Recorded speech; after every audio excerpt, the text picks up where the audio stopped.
The following program was produced by an independent community producer. The opinions expressed do not necessarily reflect those of the ECAT staff or board of directors. Good morning, good afternoon, good evening, good night. It's the Ron Van Dam Show. Hold on tight, things can get a bit weird, if you like that sort of thing. Hey, welcome to the program. Do you know what you're watching? It's the school committee meeting.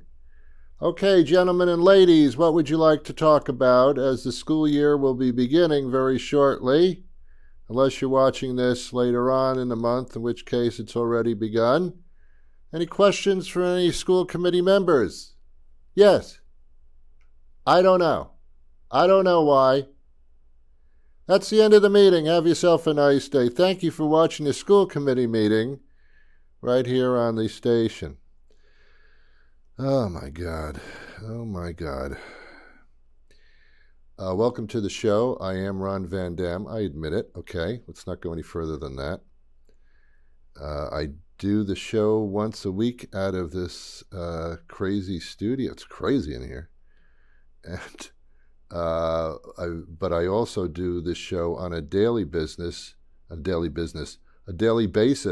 Forgive me for not being able to talk.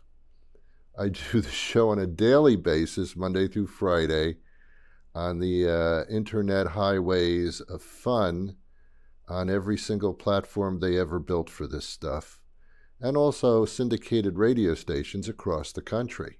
I know. So, anyway, hi, thank you for being here. I do this so that you can see my arms move, and the fact that I am dressed, you don't see this, but I am actually wearing pants as well. So there you go. This isn't just your grandma's Zoom meeting here. This is, big stuff. The idea of the show is that there isn't one. I talk about things that we all experience, but we don't really talk about them very much because it's embarrassing even to bring them up. And there you go. I'll tell you what will be very interesting. I don't like to talk politics on this program because you lose half of your listeners automatically when you do that. But I will tell you this. At the end of December, when we typically celebrate New Year's Eve, you familiar with that holiday where we say goodbye to the horrible year that we've just been through, and then we look forward to the next year. This time around, it'll be looking forward, it's New Year, 2024. It's going to be a good year. You know what? It's going to suck. 2024 is going to be one of the worst years of your life. And I'll tell you why. Because there's a presidential election going on. And in doing so, that all takes place in 2024. The primaries, the election itself, probably 4 indictment trials for you-know-who really has to go through the system like anybody else does. The charges are there and apparently can be proven in court. So that has to happen. It's going to be complicated. There's going to be a lot of craziness going on, a lot of things to figure out. This country has never been through anything like this before with a former president. It's going to be weird. And then the election will come. By then, we'll all be like complete mental toast people. We won't know what the hell's going on anymore. The stress levels will be through the roof. 2024, not going to be a good year. Democracy could be hanging in the balance, depending on how you look at this. Not going to be a good year. It's going to be rough. Maybe there'll be some decisions in any one of the 4 indictment trials that the man has to go through, the man to which I refer. Guilty, not guilty, no matter what the verdicts are there, it's going to be tumultuous. And then you got your freaking election. And whoever wins that or loses that, we could have another situation on our hands like we did 4 years ago. As a matter of fact, that's almost guaranteed. So it's not going to be a fun time, ladies and gentlemen. Pack a picnic lunch. It's going to be a wild one. Just saying, and I'm sure we'll be able to talk about that more. It's not a Democrat or Republican or independent kind of conversation I'm having. No matter who you are or who you're with, it's going to be crazy, nasty stuff going on. I'll tell you. Because this country is very divided right now. As a matter of fact, I will tell you, what is today's date? I have no idea. 15th? Oh, okay. Well, you don't know. You're watching this after I recorded it. On today's regular show that I do on the radio, the topic is American Schism.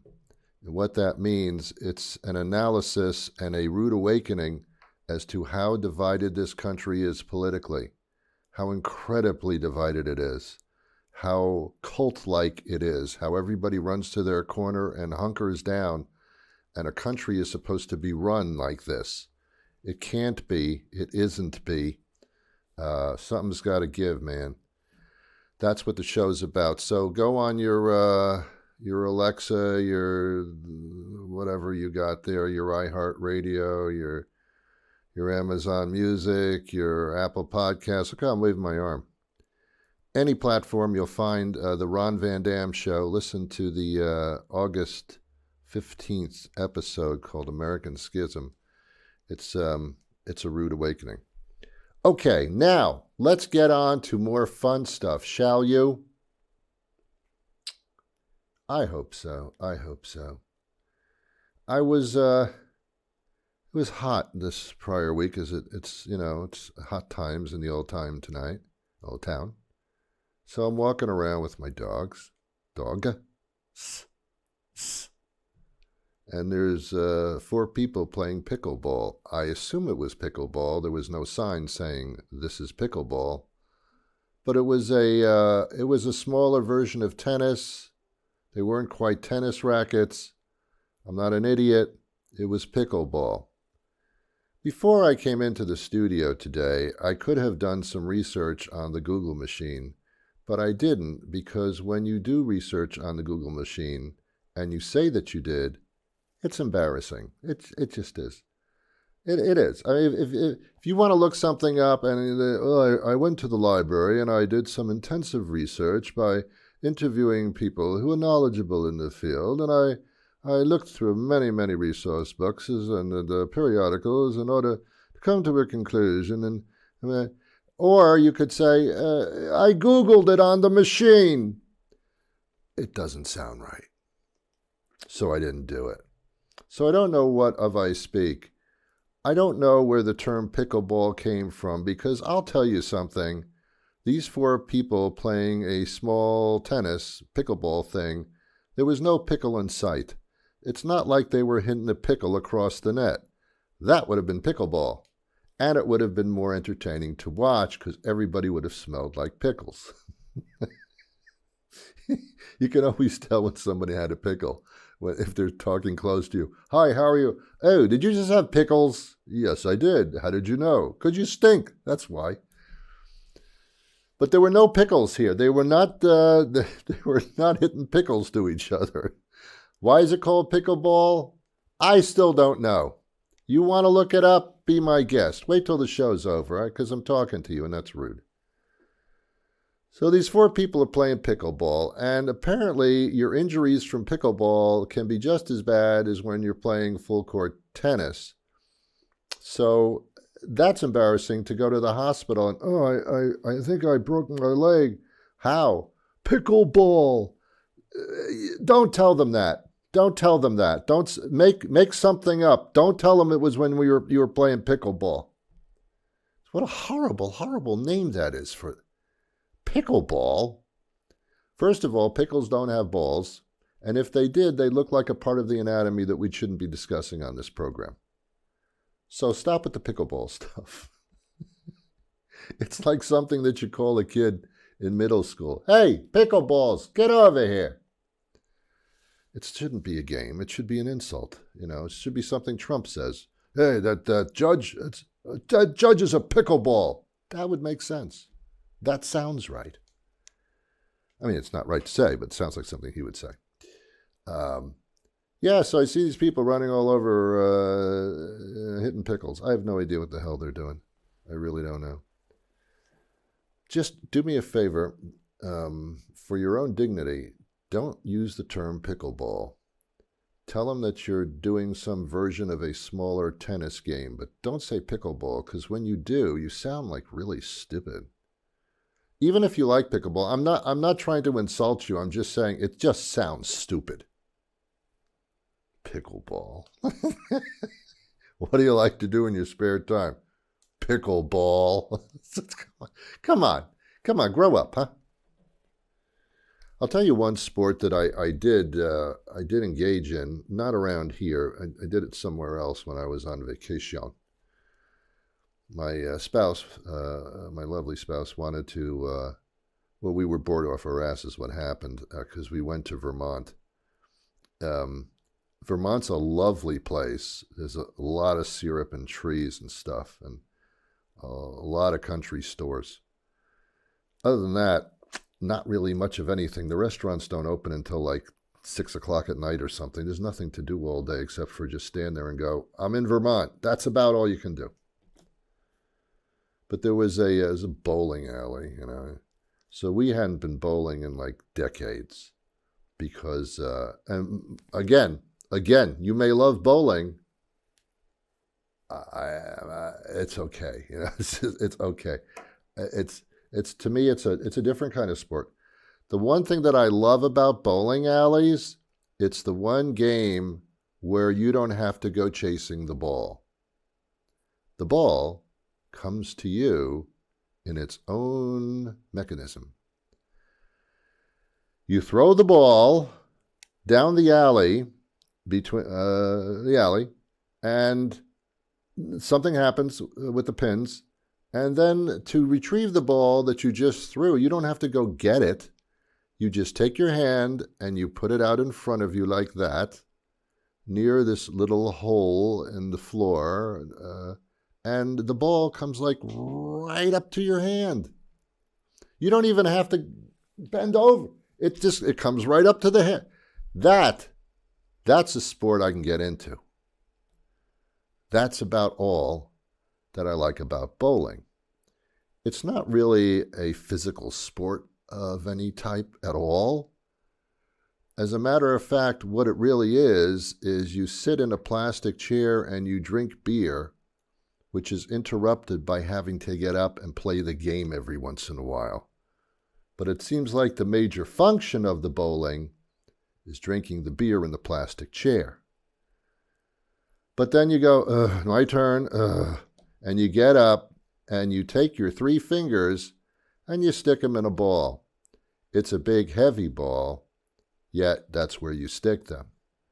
I don't know how many other fingers have been in this ball. I don't see anybody I see people wiping down the ball. I don't know why. I guess it rolls better. But I don't see anybody cleaning out the holes. So you stick your finger in the holes. This even sounds bad just to say. Then you walk up to a line in front of a very narrow hardwood floor. And you throw the ball down this hardwood floor, and it knocks pins over that happen to be at the other end of the hardwood floor. And then everybody has to have some type of reaction to the results of throwing the ball down the alley. Most people, if they knock any pins down and they get a strike or a spare or something, they do this dance of jubilance. They wave their hands and they go, yes! They as if they're punching into the air. Yes! And they get very, very excited about the fact that they threw this ball down the hardwood floor and pins fell down. But there's nothing in between. If it's not incredible exuberance of happiness, it's sadness and sadness and depression. You throw the ball and it goes in the gutter. It's in the gut. You threw the ball in a gutter where homeless people sleep. It's awful. Oh, that's so embarrassing. I couldn't even keep it on the hardwood floor. It got stuck in the gutter that they put there, I guess, for water drainage or something. If there was a flood, that would It wouldn't flood the floor. I think that's why those gutters are there. That's what gutters do, right? I have a house, I have gutters. It's for water. So the ball immediately goes in the gutter, and the person who threw the ball turns around and is basically crying. They're walking with their head tucked like, oh God, I am so, And they put their hands up to their face like that's going to cover them up and no one will know who they are. Is that Bob? No, I don't know. I can't tell. There's a hand in front of his face. I think it's Bob. Oh, no. Oh, I'm so embarrassed. I just threw my ball in the gutter. What would be worse than that? Not much. Well, maybe if you threw your pickleball in the gutter, that would be also very embarrassing, probably even worse. And then they, in some of the fancy bowling alleys, they actually project your score on a screen right above your alley there so that everybody can see either how great you're doing or how pitifully stupid you look. Hey, look, everybody. I can't bowl. Look. See, I can't bowl. See what I got? Yeah. See, I can't bowl. I'm on the 9th frame and I've only got like a 2. I'm all gutter balls. I'm gutter balls. That's what they call me, gutter balls. Bring me another beer. That's all I got. The other part of the bowling that is you have to wear other people's shoes. Eh? You know, it's about the only time you put on other people's clothing. I don't. Hey, I'm going to go play a sport. Can I borrow your pants? I don't have my pants with me. I need the official pants of the swim. Can I borrow your pickle pants? No, you have to wear somebody else's shoes. Well, what size shoe are you? Well, it says right on the heel. Can't you read? That's what I like to do at bowling alleys. I just sit there in a plastic chair drinking a beer, and I watch people go by, and I try to guess their shoe size. And then as they pass me, I can see if I was right or not. And then when they give you the shoes that other people have been wearing with their stinky, disgusting, fungus-ridden feet, what they do is they don't wipe the shoes down. They don't do much of anything. They put talcum powder in it. I did not know that talcum powder took care of all foot diseases immediately. Yes, I've got boils and oozing pus all over my feet. Oh, here's some talcum powder. That's fine. I don't want to put it. Of course, if you play the sport a lot, and you know, I know some people that do, and they're fine people. If you play the sport a lot, you have your own bowling shoes. Whoa. Whoa. You have your own. Yes, I do. Yes, I do. Yes, I do. I have my own bowling shoes. Yes, I do. Wow. I even have my own ball. Uh-huh. Yeah, it's my ball. Don't touch my ball. I understand that part. I carefully went to a bowling supply place and picked out my own ball. I do well with it. All right, sure. Good for you. Good. Yeah, and some people actually wear what they call bowling shirts, like Charlie did on 2.5 Men. I don't think that was a fashion statement. I think it was supposed to be funny. A bowling shirt is probably the weirdest thing ever invented from the garment people of America. People wear them. And it's not just the shirt, it's what it says on the back. Yeah, Bob's Tire and Auto. Uh-huh. That's what I'm bowling for. What team are you on? Bob's Tire and Auto. Yeah, we're nasty, man. We bowl the hell out of you and we change tires before you know it. Buy 3, get the 4th one free. Okay. Did not know I was up against that. I don't know. You tell me what's going on. You tell me. Anyway, it is the summer. I have a problem with the summer. I just do. There's nothing at the beach that I can do that I really should be doing. And I'll tell you how I know this, because when I go to the beach, there are no trees. Have you noticed that? There's no shade. Why the hell should people go there? Why don't you just wander into the desert and lie on your back? What's the difference? There's no trees on the beach. Take a hint. You shouldn't be there.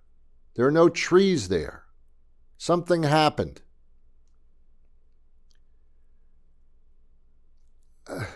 The beach has got a lot of sand.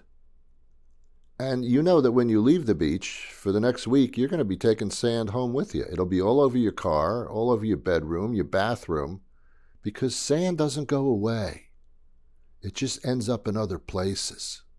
You can't get rid of sand. It actually multiplies. The sand granules actually metamorphosize into more sand. You think you get a lot of sand in the house from your kids playing in the sandbox? Go to the beach, see what happens there. And there's shells there too.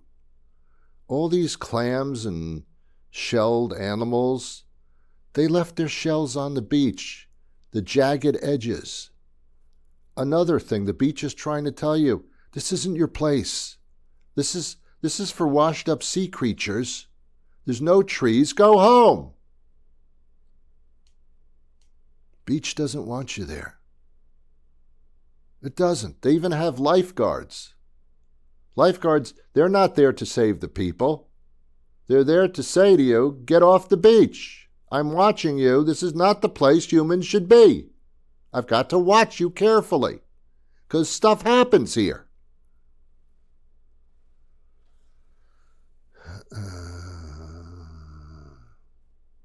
The ocean doesn't want you. The ocean spits you out. You go into the ocean, oh yeah, it'll pull you in. It wants to drown you. And it's got stuff floating in it. Icky stuff. It's got jellyfish and seaweed. You don't belong in there. It's not your place. Get out of there. All that stuff is not for you. And then there's sharks who are emphatically telling you, look, we come pretty close up to the beach where you shouldn't be to begin with. You come into the water, you're going to take a chance, my friend. This is where we swim. You don't swim here. You're land people, trying to think that you fish. You don't have gills. You don't have a fin. Get the hell out of here. That's what the ocean is saying to you. Ocean tries to trick you, too. You take your stuff, you put it on the beach blanket, you hide your valuables inside of your shoes because no one's going to look there.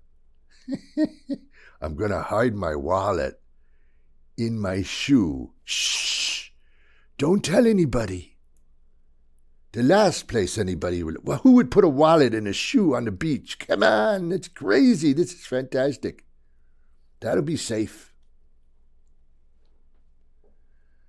And then, so you put that on the, you got the beach blanket and you go directly into the ocean. And when you're in the ocean, you're looking back and you see, okay, there's my blanket up there. Okay, I know where I am. Then you turn around, you go into the ocean a little bit. Maybe a minute later, you turn around and you're looking up at the sand on the beach. And, hey, wait a minute. Where's my blanket? Those people sitting there, they weren't there before. Hey, where am I? Am I in Cuba? What happened? No, the ocean just played with your mind. It picked you up and it put you about 500 yards down the beach to disorient you, to screw with your mind, because that's what the beach and the ocean do in tandem. They work together to screw you up. No, what else doesn't want you on the beach? The sun. Yeah, have a good time with the sun. We're good. It's a nice sunny day. You're happy, I get it. Go to the beach on a sunny day. All right, we'll take care of that. What the sun does is it burns you to a crisp. As you know, when you lie on the beach, you are a rotisserie chicken. There's no other explanation. You're tanning yourself. you are actually helping your dermatologist put their kids through college. Because eventually, when you get older, and kids don't believe me, I'm telling you, I've been there, I've done that. If you go to the beach a lot as a kid or young adult, and you lie in the sun and you get suntan and you get sunburn and all that stuff, and oh, you look wonderful, you look like a cocoa person.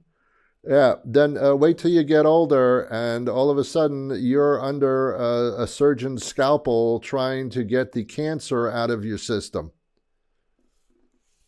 Yeah, skin cancer is a thing for older people, and the reason that you get that, when you were a kid, you went to the beach too much. Not everybody, but a hell of a lot of people. The sun doesn't want you on the beach.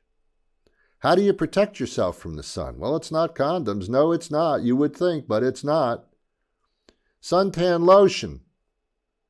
You can't lie on the beach without suntan lotion. Could you put some suntan lotion on my shoulders and on my back? I can't be here without that. I can't. Also, I'll get a nicer tan with that, It's like putting an olive oil and butter on a chicken. You're not a chicken, you're a human being. It's going to be a problem someday. See, you can't be out in the sun. You have to protect yourself from the sun. You don't understand that, do you? I still can't do it because I don't know what kind of suntan lotion to put on. 20%, 30%, I don't even know what that means. A 40 something, it says 40 or 50. I don't get. I get the one that says 100. What the hell, Ron? You don't need 100. Then why are they selling it at 100? Isn't 100 the best you can do? Well, yeah, but 60 is enough. Then stop selling it as 100. It's so confusing. The beach doesn't want you there. The ocean doesn't want you there. And the sun doesn't want you there. They don't want you. All right, we're just about out of time. I've talked so much, I've dominated our conversation. I'm going to give you a chance here for about a minute or two to do the talking to me, and I will listen intently. Because as this is set up, and you don't realize that if you're watching this on a cable television set, which I think you have to have in order to watch this, it is a two-way situation. Both Verizon and Comcast do have spy cameras in those boxes that are watching your every move. And when you're making out on the couch with your significant other, they're actually eating popcorn watching you. That's what a lot of people believe. So we can have a two-way conversation. So tell me, how is your day today so far? Speak a little louder, please. Speak louder toward the cable box. You what? Oh, you did? How was that? Really? That is crazy. Why would you do something like that? You're nuts. That's ridiculous. You could have hurt yourself. Really? You like it that much? You do it every day? Why do you like pickleball so much? Oh, because you can't go to the beach or the ocean because they don't want you there. I see. And the only thing that's left is pickleball or bowling. Wow. Look at the way I have pulled together all the subjects that I've been talking about in the final moments of the program. That is why I do this professionally, and you probably don't. Have yourself a wonderful day. I wish you peace. Until next time, you can go to all the platforms, the Ron Van Dam Show, New England Broadcasting, whatever. Just follow me, like me, touch me. Thank you. Bye.